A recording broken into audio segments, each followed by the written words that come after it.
नमस्ते दोस्तों, मैं डॉक्टर धीरज भत्ते, हिंदी विभाग प्रमुख, संजीवनी महाविद्यालय चापोली। आज के इस ऑनलाइन ताशिका में आप सभी का हार्दिक स्वागत है। बीए तृतीय वर्ष के ऐच्छिक हिंदी पाठ्यक्रम के अंतर्गत प्रश्न पत्र क्रमांक 9 में हिंदी साहित्य का इतिहास। तो इस प्रश्न पत्र में आज हमें आधुनिक काल का परिचय देखना है। बीए तृतीय वर्ष का पाठ्यक्रम जिसका परिचय इसके पहले हमने किया है। हिंदी साहित्य के इतिहास में 2 खंड हैं।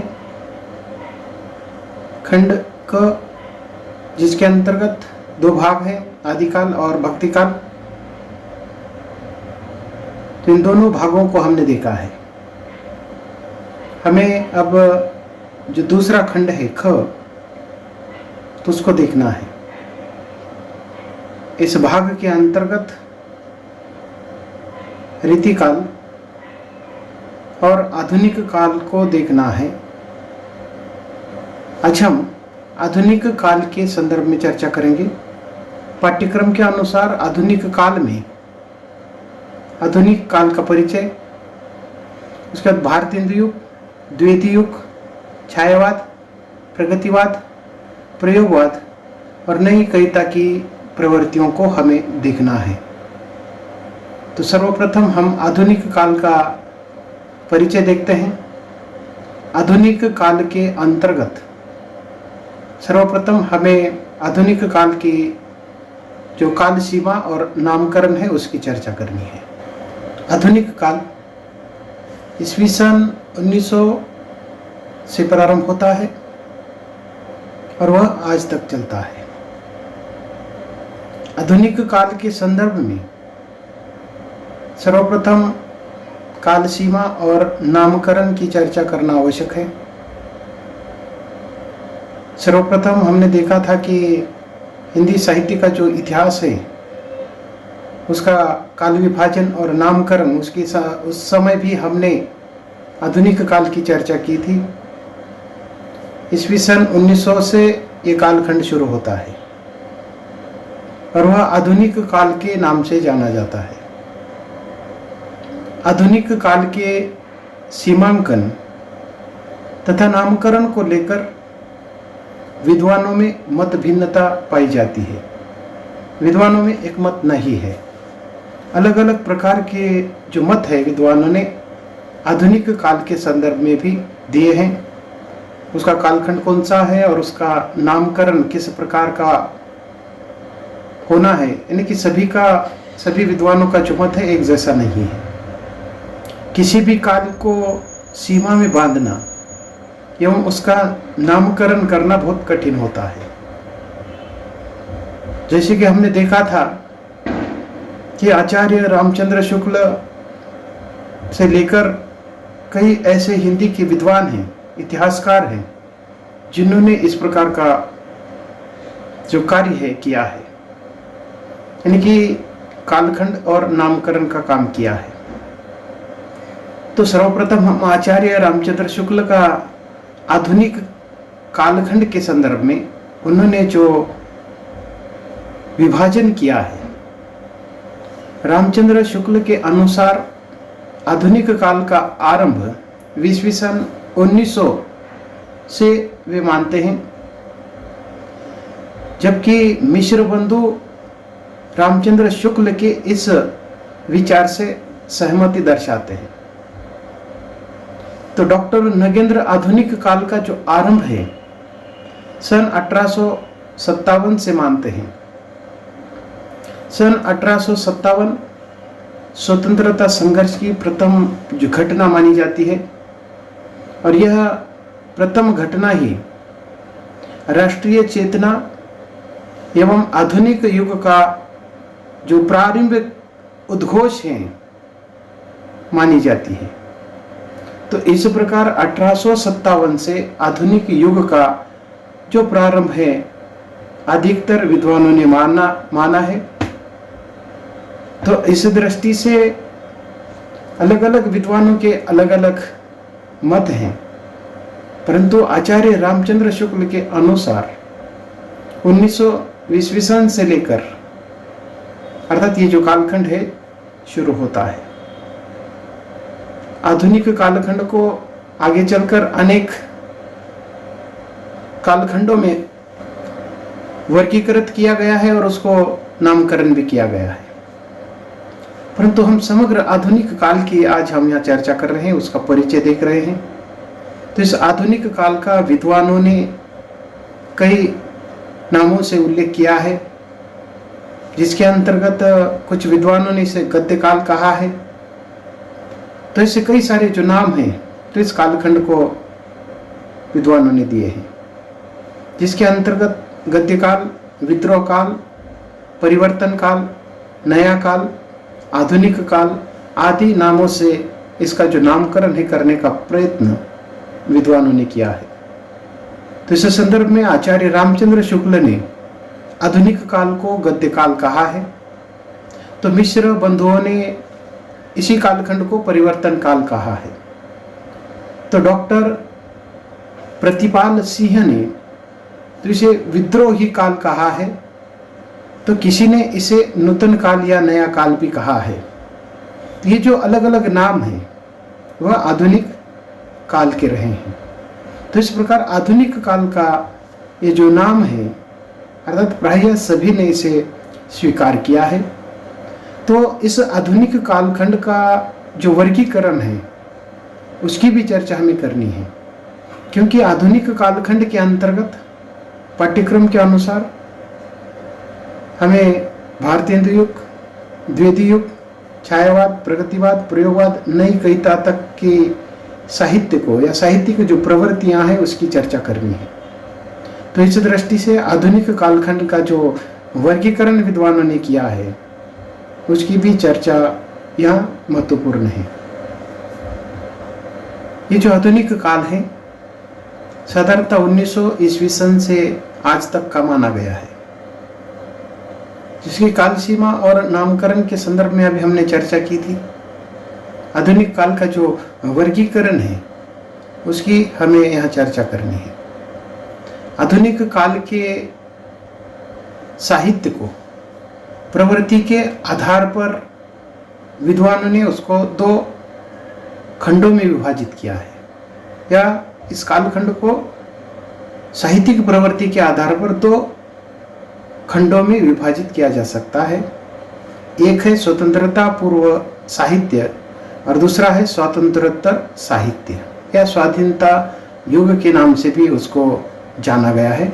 स्वतंत्रता पूर्व जो साहित्य है सन 1857 से लेकर 1950 तक का माना गया है, और स्वातंत्रोत्तर जो साहित्य है 1950 से लेकर आज तक का है, क्योंकि सन 1857 के जो पहला जो संग्राम था जिसको गदर कहा जाता है, तो उसका जो परिणाम है 1947 में स्वतंत्रता के रूप में वह फलीभूत हुआ है। तो इस दृष्टि से सन 1950 से प्रजातंत्रीय जो व्यवस्था है उसका प्रारंभ भारत के इतिहास में एक महत्वपूर्ण घटना रही है। इसलिए अध्ययन और सुविधा की दृष्टि से तो इस प्रकार का जो काल विभाजन या उसका जो वर्गीकरण है किया जाता है। आधुनिक कालखंड को यानी कि 1857 से लेकर आज तक का जो साहित्य है उसको पहले 2 खंडों में विभाजित किया गया है, स्वतंत्रता पूर्व साहित्य और स्वातंत्रोत्तर साहित्य। स्वतंत्रता पूर्व साहित्य को 6 चरणों में विभाजित किया गया है, 6 युगों के या कालखंडों के अंतर्गत उसको विभाजित किया गया है। इसका जो प्रथम चरण है वो भारतेंदु पूर्व युग के नाम से जाना जाता है, और इसका जो कालखंड है सन 1800 से लेकर 1857 तक का है। द्वितीय चरण जो भारतेंदु युग के नाम से जाना जाता है, तो उसी के लिए कुछ विद्वानों ने संक्रांति काल शब्द का प्रयोग किया है, तो इसका जो कालखंड है सन 1857 से लेकर 1900 ईस्वी सन तक का माना गया है। तृतीय चरण के रूप में द्वितीय युग कहा जाता है। उसको ही कुछ विद्वानों ने जागरण सुधार काल कहा है। और इसका जो समय है सन 1900 से लेकर सन 1917 या कुछ विद्वानों ने 18 तक माना है। उसके बाद जो चतुर्थ चरण है वह छायावादी युग के नाम से जाना जाता है। उसी को स्वच्छंदतावादी काल या युग भी कहा गया है, जो दो महायुद्धों के बीच का ये कालखंड है। 1917-18 से लेकर 1938 तक का ये कालखंड रहा है। उसके बाद पंचम चरण के अंतर्गत प्रगतिवाद है, और प्रगतिवाद को विद्रोहवादी काल भी कहा गया है या विद्रोही काल भी कहा गया है। इसका जो समय है 1938 से लेकर 1943 तक का है। इसका जो छठा चरण है स्वतंत्रता पूर्व युग का अंतिम और छठा चरण प्रयोगवाद के नाम से जाना जाता है, और उसको प्रयोगवादी काल भी कहा गया है। इसका समय 1943 से लेकर 1900 लगभग 53 ईस्वी तक का माना गया है। और उसके बाद आधुनिक काल का जो दूसरा जो खंड है वह स्वातंत्रोत्तर साहित्य के नाम से जाना जाता है। उसको स्वाधीनता युग या स्वतंत्र लेखन काल के नाम से भी जाना जाता है। और इसका जो समय है सन 1953 से लेकर आज तक रहा है। तो इस प्रकार अध्ययन की सुविधा की दृष्टि से आधुनिक कालखंड को, जो कि बहुत विस्तृत कालखंड है, लगभग 1800 ईस्वी सन से यह कालखंड प्रारंभ होता है। इसीलिए तो इस कालखंड के अंतर्गत साहित्यिक जो प्रवृत्तियां हैं उन प्रवृत्तियों के आधार पर उसका वर्गीकरण किया गया है। तो पाठ्यक्रम के अनुसार हमें भारतीय युग, द्वितीय युग, छायावाद, प्रगतिवाद, प्रयोगवाद और स्वातंत्रोत्तर साहित्य के अंतर्गत जो नई कविता है उसका अध्ययन अर्थात प्रवृत्तिगत विशेषता के रूप में करना है। आधुनिक काल की समग्र साहित्यिक जो विशेषता है, यानी कि 1800 ईस्वी सन से लेकर आज तक का जो कालखंड है वह आधुनिक काल के नाम से जाना जाता है। और इतने लंबे समय का जो साहित्य है उस साहित्य की समग्र रूप से जो विशेषता है, जो कि इन 9 विशेषताओं के माध्यम से हम उसको समझ सकते हैं। अर्थात हम आधुनिक कालीन साहित्य का जो परिचय है तो इसके अंतर्गत हम देख सकते हैं। अगली ताशिका में हमें एक एक कालखंड की जो साहित्यिक प्रवृत्ति है उसको देखना ही है, परंतु आज हम आधुनिक काल का जो परिचय है, आधुनिक काल के साहित्यिक जो विशेषता है उसकी चर्चा करने वाले हैं। ये जो 9 विशेषता है उन 9 विशेषताओं पर हमें चर्चा करनी है। एक एक विशेषता की हम चर्चा करते हैं। पहली विशेषता गद्य का विकास, दूसरी खड़ी बोली का विकास, तीसरी विशेषता राष्ट्रीय भावना, चौथी जनवादी भावना या विचार, उसके बाद 5वीं विविध वादों की प्रधानता, छठी विशेषता है सभी विषयों पर साहित्यिक रचना, 7वीं विशेषता है प्रतीक का स्वतंत्र चित्रण, 8वीं विशेषता है अंग प्रभाव, और 9वीं विशेषता है गद्य पद्य शैली परिवर्तन। तो इस प्रकार इन 9 विशेषताओं की हमें यहाँ चर्चा करनी है। तो यहाँ हम जानते हैं कि प्रत्येक काल की जो परिस्थिति है उस परिस्थिति के अनुसार जो निर्मित साहित्य है उस काल की विशेषता बनती है। हम अच्छी तरह से जानते हैं कि जो भी परिस्थितियां हैं, चाहे वह राजनीतिक हो, ऐतिहासिक हो, सामाजिक हो, धार्मिक हो या आर्थिक हो, तो ये विभिन्न प्रकार की जो परिस्थितियां हैं उन परिस्थिति के अनुसार साहित्य का निर्माण होता है। परिस्थितियों का ही वर्णन या चित्रण साहित्य के माध्यम से होता है, और उस साहित्य को हम उस कालखंड की विशेषता के अनुसार हम जानते हैं। तो इस प्रकार साहित्य की जो विशेषताएं हैं कि किस प्रकार का साहित्य किस कालखंड के अंतर्गत लिखा गया है, तो इस प्रकार एक एक कालखंड की जो साहित्य की विशेषताएं हैं उसकी हमें चर्चा करनी है। तो इस दृष्टि से आधुनिक काल के साहित्य की जो महत्वपूर्ण जो विशेषताएं हैं, तो एक एक विशेषता की हम चर्चा करते हैं। सबसे पहली जो विशेषता है गद्य का विकास है। हमने अभी देखा है कि इस कालखंड को कुछ विद्वानों ने गद्य काल कहा है, और हम ये भी जानते हैं कि आधुनिक काल के पूर्व का जो साहित्य है अर्थात केवल पद्यात्मक था। तो इसके पूर्व का केवल काव्यांग ही विकसित हुआ है, पद्य ही विकसित हुआ था, अर्थात साहित्य पद्य का पर्यायवाची बना था। परंतु आधुनिक कालखंड के अंतर्गत बहुत सारे जो परिवर्तन है या बहुत सारी जो परिस्थितियां हैं परिवर्तित होने के कारण, अर्थात धीरे धीरे साहित्य में भी जो परिवर्तन है, साहित्य का जो विकास है, इस कालखंड के अंतर्गत हम पाते हैं। गद्य के विकास के पीछे कई सारी महत्वपूर्ण भूमिका रही है। इसके अंतर्गत मुद्रणालय है। तो ये जो मुद्रणालय या विविध यंत्रों के आने का एक महत्वपूर्ण जो कारण है, गद्य का बहुमुखी विकास होने के पीछे रहा है। तो इस प्रकार गद्य का बहुमुखी जो विकास है उसके पीछे महत्वपूर्ण जो कारण है मुद्रणालय है या विविध प्रकार के यंत्रों का निर्माण है। तो इस विशेषता को ध्यान में रखकर आलोचकों ने इस काल का जो नामकरण है गद्य काल के रूप में किया है या उसको गद्य काल कहा है। तो इस काल में गद्य साहित्य के जो विविध रूप है वह विकसित हुए हैं। उदाहरण के तौर पर जैसे कि नाटक है, कहानी, उपन्यास, निबंध, आत्मकथा है, जीवनी है, डायरी है, रिपोर्टाज, रेखाचित्र, यात्रा वर्णन, एकांकी, शिकार वर्णन। तो इस प्रकार के कई सारे गद्य की जो गद्य के जो विभिन्न रूप है वह विकसित हुए हैं। जब हम आधुनिक काल के अलग अलग युगों पर विचार करते हैं तो सर्वप्रथम भारतेंदु हरिश्चंद्र के युग में कविता, निबंध, नाटक, कथा, उपन्यास आदि कई सारी जो विधाएं हैं उस पर लेखन हुआ है। इस काल को कुछ विद्वानों ने संधि युग या संक्रांति काल भी कहा है, क्योंकि ये दो युगों को जोड़ने वाला काल रहा है।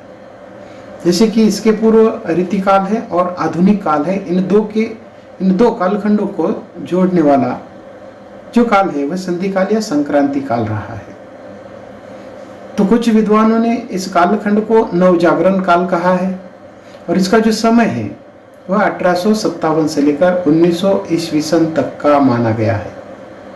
और उसके बाद हम देखते हैं कि दूसरा जो कालखंड है वह शुरू होता है महावीर प्रसाद द्विवेदी के नाम से, अर्थात वह दूसरा युग जाना गया है, द्विवेदी युग। और इस कालखंड के अंतर्गत भी नाटक, कथा, कविता, निबंध आदि कई सारे गद्य के जो माध्यम है या रूप है उसमें सुधार लाने का प्रयत्न हुआ है, इसीलिए इस कालखंड को सुधार काल कहा गया है।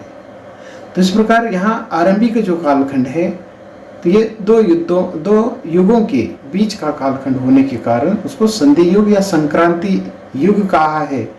तो उसे कुछ विद्वानों ने नवजागरण भी कहा है। और ये जो दूसरा महावीर प्रसाद द्विवेदी का जो समय है उस कालखंड के अंतर्गत महत्वपूर्ण जो कार्य है वह सुधार लाने का या सुधार करने का रहा है। तो इस दृष्टि से ये जो दूसरा जो कालखंड है वह जैसे कि सुधार काल के नाम से जाना गया है। और इसका जो समय है 1900 ईस्वी सन से लेकर 1918 तक का माना जाता है। आधुनिक युग का जो तीसरा चरण है वह छायावाद के नाम से जाना जाता है या छायावादी काल कहा गया है उसको। और इसका जो समय है 1918 से लेकर 1935 तक का ये कालखंड रहा है, अर्थात ये दो महायुद्धों के बीच का कालखंड है। और इस कालखंड में प्रकृति परक जो कविताएं हैं अधिक मात्रा में लिखी गई है। इस कालखंड में महत्वपूर्ण ऐसी सभी प्रकार की जो रचनाएं हैं लिखी गई है, चाहे वो नाटक हो, कहानी हो, उपन्यास हो, या आलोचनात्मक ग्रंथ हो, या फिर कविता हो, तो सभी दृष्टि से सभी प्रकार की जो रचना है, उत्कृष्ट सी रचनाएं इस कालखंड के अंतर्गत लिखी गई है। उदाहरण के तौर पर स्कंदगुप्त, चंद्रगुप्त जैसे जो नाटक हैं वह इसी कालखंड के अंतर्गत लिखे गए हैं। निबंध, उपन्यास, कथा आदि गद्य विधाओं पर भी जैसे कि प्रसाद पंत निराला और महादेवी वर्मा ने लेखन का जो कार्य है वह किया है। तो इसी कालखंड के अंतर्गत प्रेमचंद द्वारा लिखित जो गोदान और गबन जैसे जो उपन्यास हैं वह लिखे गए हैं। और उसके बाद सन 1935 से लेकर 1947 तक का ये जो चौथा चरण है, तो इस चरण के अंतर्गत भी जैसे कि निबंध, नाटक, आत्मकथा, उपन्यास आदि गद्य विधाओं का जो लेखन है वो हुआ है। तो इस कालखंड में एक महत्वपूर्ण ऐसे जो साहित्यकार है जिसके अंतर्गत रामविलास शर्मा, नागार्जुन है, हरिवंशराय बच्चन है, निराला है आदि का जो लेखन कार्य है वह महत्वपूर्ण रहा है। तो इसी समय के अंतर्गत हरिवंशराय बच्चन के मधुशाला, मधुबाला जैसी जो रचनाएं हैं उन्होंने लिखी है। इसी कालखंड के अंतर्गत जैसे कि आत्मकथा के क्षेत्र में महत्वपूर्ण ऐसी जो आत्मकथाएं हैं इस कालखंड के अंतर्गत, विशेषकर हरिवंशराय बच्चन की नीड़ का निर्माण, फिर क्या भूलूं क्या याद करूं, ये जो आत्मकथा है इसी कालखंड के अंतर्गत प्रकाशित हो चुकी है। आधुनिक युग का जो अंतिम चरण है उसको स्वातंत्रोत्तर काल कहा गया है। इसका जो समय है वह सन 1948 से लेकर आज तक का माना गया है। इस कालखंड में गद्य की जो विविध प्रकार की जो विधाएं हैं उन विधाओं पर प्रकाश डालने का प्रयास हुआ है। इस कालखंड के अंतर्गत रिपोर्टाज हैं, डायरी है, संस्मरण है, हाइकू जैसे नई नई जो विधाएं हैं, साहित्यिक जो प्रकार हैं उन्होंने जन्म लिया। लघु कथा और लघु कविता इसी युग की देन है। तो इस प्रकार इस युग में गद्य का जो बहुआयामी जो विकास है होने के कारण इस कालखंड को गद्य काल भी कहा गया है। और इसी कालखंड के अंतर्गत यानी कि आधुनिक कालखंड में 1857 के बाद या 1800 ईस्वी सन के बाद गद्य का समग्र रूप से विकास हुआ है। तो इस दृष्टि से ये जो कालखंड है वो गद्य काल के नाम से जाना जाता है। आज के लिए बस इतना ही, हम यहाँ रुकते हैं। बाकी जो विशेषता है अगली ताशिका में देखते हैं। धन्यवाद।